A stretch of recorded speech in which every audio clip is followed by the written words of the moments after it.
Hi friends, welcome to my channel. இன்றைக்கி நம்ம பார்க்குறது ஒரு சிம்பிளான மீன் குழம்பு தாங்க. வாங்க பார்க்கலாம்.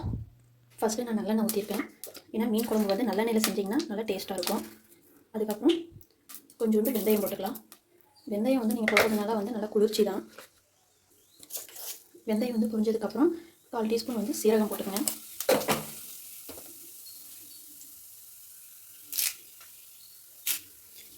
போட்டு பொரிஞ்சோன்னே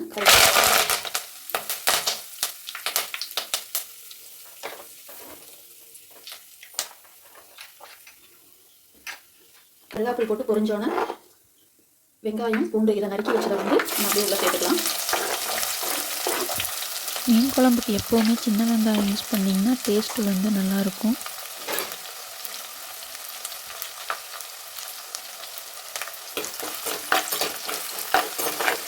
நல்லா வெங்காயம் பூண்டு நல்லா வதங்கி வரணும்.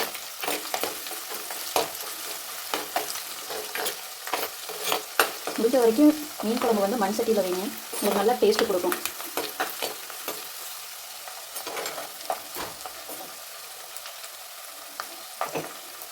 வெங்காயம் சீக்கிரம் வதங்கினதுக்காக நம்ம வந்து இப்போவே கல்லுப்பு வந்து நான் சேர்த்துருக்கேன்.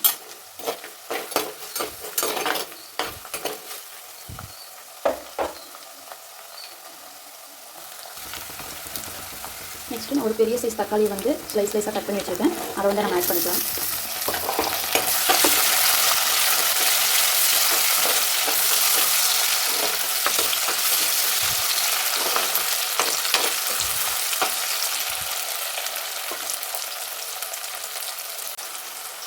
தக்காளி நம்ம நல்லா மசிஞ்சு வேகணும்.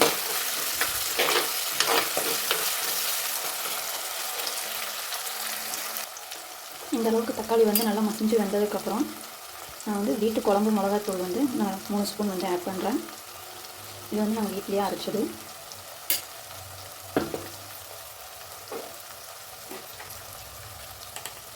மஞ்சத்தூள் வந்து ஒரு 1/2 ஸ்பூன்.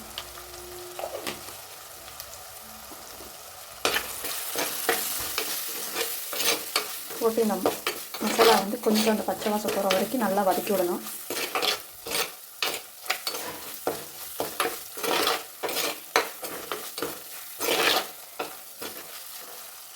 கொஞ்சம் அந்த மசாலாவோட இந்த வெங்காயத்தோடையும் இந்த மசாலா எல்லாம் கொஞ்சம் சேர்ந்து நல்லா வேகட்டும்.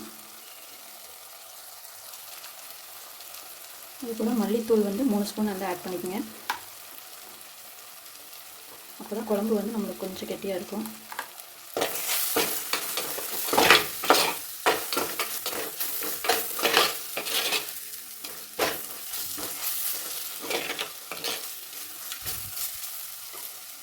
இதுக்கப்புறம் வந்து நம்ம இப்போ வந்து இந்த ஸ்டேஜில் வந்து நம்ம புளி கரைசல் வந்து ஆட் பண்ணிக்கலாம்.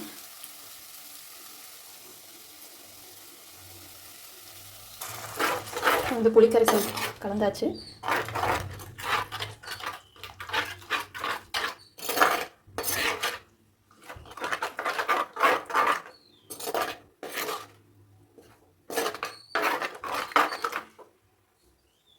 லைட்டாக கொதி வந்தோன்னே நம்ம வந்து தண்ணி வந்து ஆட் பண்ணிடலாம்.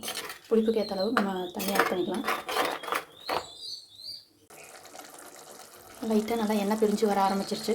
நம்ம இந்த ஸ்டேஜில் வந்து தண்ணி ஆட் பண்ணிக்கலாம். எவ்வளோ வேணுமோ அந்த மாதிரி தண்ணி ஆட் பண்ணிக்கோங்க.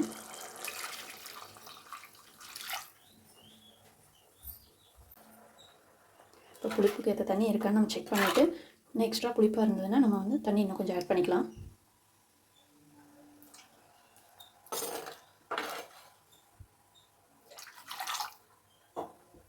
கொஞ்சம் புளிப்பு எக்ஸ்ட்ரா இருந்ததுன்னா தான் வந்து மீன் குழம்பு வந்து சாப்பிட்றதுக்கு நல்லாயிருக்கும். அதுவும் இல்லாமல் இன்னும் நம்ம மீன் உள்ளே போடும்போது அந்த மீன்லேயும் வந்து புளிப்பு இறங்குறதுனால கொஞ்சம் அதிகமாக இருக்கணும் புளிப்பு. இப்போ குழம்பு வந்து நல்லா கொதி வரட்டும். இப்போ அதனால் நம்ம மூடி வச்சு கொதிக்கட்டும். குழம்பு நல்லா கொதி வந்துருச்சு.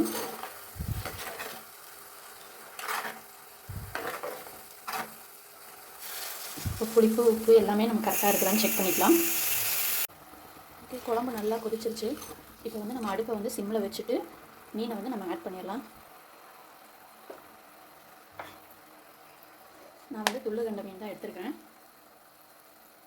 இன்னும் ஒவ்வொன்றா வந்து நம்ம இப்போ ஆட் பண்ணிடலாம். இந்த மாதிரி வந்து நீங்கள் மீனில் வந்து ஸ்லைஸ் போட்டுவிட்டு நீங்கள் இது பண்ணுங்கள். அப்போ தான் உங்களுக்கு அந்த எசன்ஸ் எல்லாமே வந்து நல்லா உள்ளே இறங்கியிருக்கும்.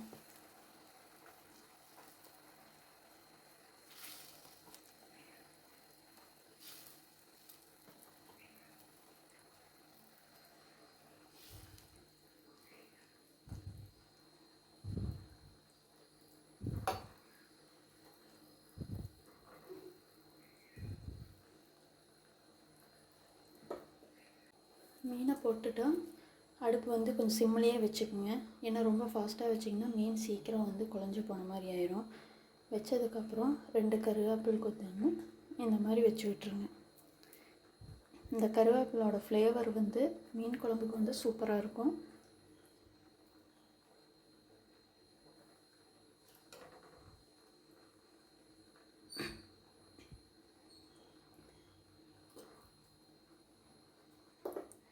வச்சுட்டு ஒரு 5 மினிட்ஸ் வந்து சிம்லேயே வச்சு வேக வச்சிடலாம். இப்போ மீன் குழம்பு வந்து நம்ம சிம்லேயே வச்சு வேக வைக்கிறதுனால அந்த புளிப்பு உப்பு எல்லாமே வந்து மீனில் வந்து நல்லா இறங்கும். அதுக்காகத்தான் நம்ம சிம்லேயே வச்சு வேக வைக்கிறோம். நல்லா கலர்ஃபுல்லாக நல்லா மீன் பாருங்கள், எண்ணெயெல்லாம் பிரிஞ்சு நல்லா கலர்ஃபுல்லாக இருக்குது.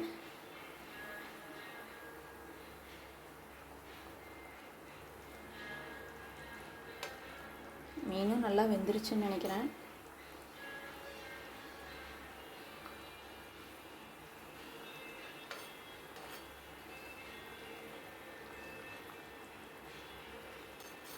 ரொம்ப போட்டு இது பண்ணக்கூடாது, மீனில் உடஞ்சிரும்.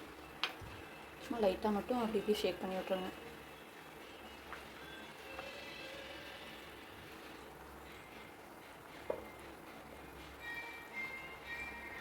இன்னும் ஒரு 2 மினிட்ஸ் மட்டும் வச்சுட்டு நம்ம ஆஃப் பண்ணிடலாம். வா, சூப்பராக வாசம் வருது. ஃபைனலாக நம்ம மீன் குழம்பு வந்து சூப்பராக ரெடி ஆயிடுச்சு. இப்போ நம்ம இதை சூடான சாப்பாட்டில் போட்டு டேஸ்ட் பண்ணி பார்ப்போமா? வாங்க டேஸ்ட் பண்ணி பார்க்கலாம்.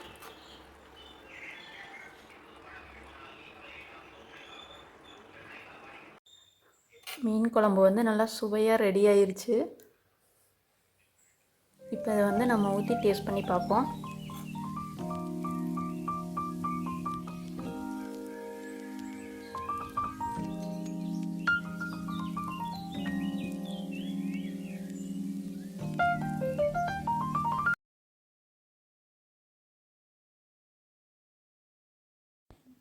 வாங்க இப்போ எப்படி இருக்குன்னு சாப்பிட்டு பார்ப்போம்.